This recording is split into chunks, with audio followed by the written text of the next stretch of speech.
Como siempre, es un gusto en saludarlos en esta nueva oportunidad. Vamos a hacer un video en la que vamos a explicar en nuestra segunda clase derivadas parciales, pero ahora de una función de varias variables sujeta a una función trigonométrica que es la función seno.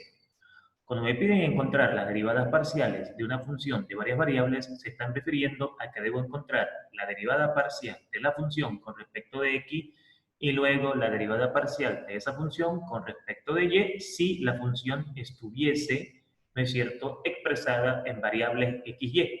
Si tuviéramos x, y z, pues tuviéramos que encontrar la derivada de la función con respecto de x, con respecto de y con respecto de z. Como no es el caso, vamos a encontrar solamente esas dos derivadas parciales. Para ello tendremos que recordar que la derivada del seno de un argumento, que en este caso vamos a llamarlo b, va a ser igual a la derivada del argumento, que es b, por el coseno del argumento, que sigue siendo b. Y como aquí tengo un cociente, tendremos que recordar la derivada de un cociente, que es igual a la derivada del numerador por el denominador sin derivar, menos el numerador sin derivar por la derivada del denominador sobre el denominador al cuadrado. Encontremos entonces la derivada parcial de esta función con respecto de x y con respecto de y. Empecemos con respecto a la variable x. Ok.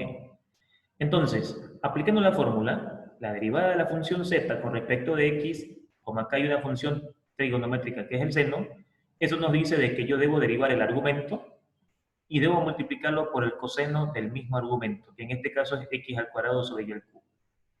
Como tengo que derivar este argumento y este argumento es un cociente, entonces tengo que aplicar la fórmula del cociente, el cual dice que debo derivar el numerador y multiplicarlo por el denominador, menos el numerador por la derivada del denominador sobre el denominador al cuadrado, obviamente multiplicado por lo restante, que es el coseno del argumento, que es x al cuadrado sobre y al cubo. Ahora, aquí está lo importante. Como estoy derivando con respecto de x, si me toca derivar, por ejemplo, una función o una expresión que solamente depende de la variable y, esto va a ser 0 porque la variable y va a ser considerada como una constante y la derivada de una constante es 0.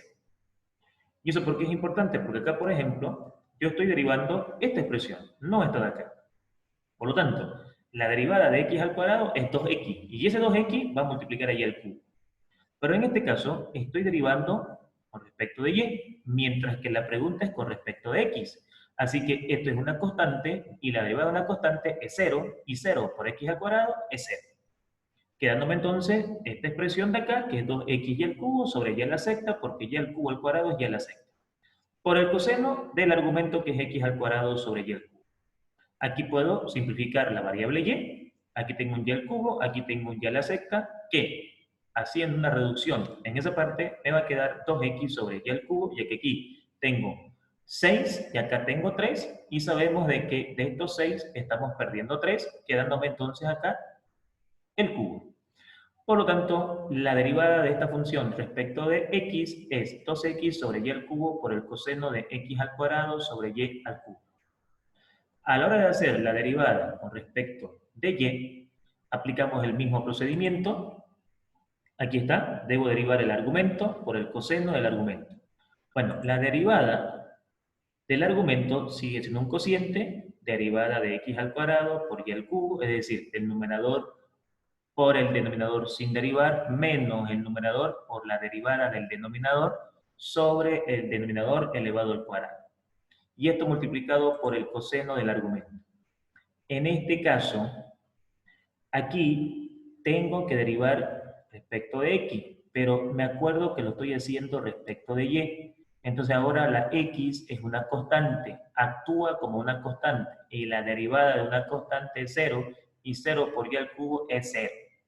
Entonces aquí me queda menos la derivada de y al cubo es 3y al cuadrado, y 3y al cuadrado por x al cuadrado es 3x al cuadrado y al cuadrado sobre y a la sexta, porque y al cubo al cuadrado es y a la sexta, por el coseno del argumento, que es x al cuadrado sobre y al cubo.